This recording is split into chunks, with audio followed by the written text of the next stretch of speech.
সময় মতো আমার মেয়েটা যদি রক্ষা না পাইতো আজকে আমার মায়ের কি অবস্থা হইতো গড। আম্মা আপনার মায়ের কিন্তু আমার লগে একটা ইচ্ছা ছিল, কাউরে ওর লগে বিয়ে দিতে পারবেন না আমি ছাড়া। এটা এলাকার বাসী সবাই জানে। আগাম যেহেতু করে আলাইছি শাস্তি তো দিতেই হইব। শাস্তি হিসাবে ওর আমার লগে বিয়ে দিয়ে দেন। কখন আমি মরে গেলেও তোর মতো শয়তানটা বিয়া করুম না। আয়সার মা কি আর কম কম মান যদি একবার চলে গেলে সেই আর ফিরে পাওয়া যায়। আমি একটা কথা বলি, আয়সারে রামের সাথে বিয়ে দেবো। চাচা বিশ্বাস করেন আমার সাথে কিছু করে নাই। আপনাদের আইসা যেমন ছিল তেমনই আছে। এমন এটা করেন না, ওরে বিয়ে করার চেয়ে তো মরে যাওয়া অনেক ভালো। আমি যেটা করতেছি তোমার ভালো জন্য করছি। আর এত কিছু জানো তো কেউ কি তোমার বিয়ে করবো কও? কেউ কি নাই? আজকে আমার বাবা নাই, আমি এতিম বলে আপনারা এত বড় অন্যায় করতেছেন আমার সাথে। আল্লাহ, এটাই কি তোমার বিচার? কেউ নাই মা, আমার সাথে কেউ নাই। আমি হ্যাঁ সুমন, এটা কি করতেছিস তুই? এরকম একটা খারাপ লোকের লাগে একটা নির্দোষ মেয়ে শাস্তি পাইবো, এটা হইব না। শাস্তি আপনি যদি রাজি থাকেন তাহলে আমি আজকে আসবো।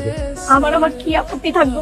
উল্টা তো আমি সারা জীবন তোমার কাছে কৃতজ্ঞ থাকবো ওই শয়তানের হাত থেকে আমার মায়ের জীবন রক্ষা করার জন্য। তাহলে তো হয়ে গেল। যেহেতু সুমন বিয়ে করতে রাজি হয়েছে, মোল্লার আর কাজী রাস্তা দাও, আজকে বিয়ে হইব।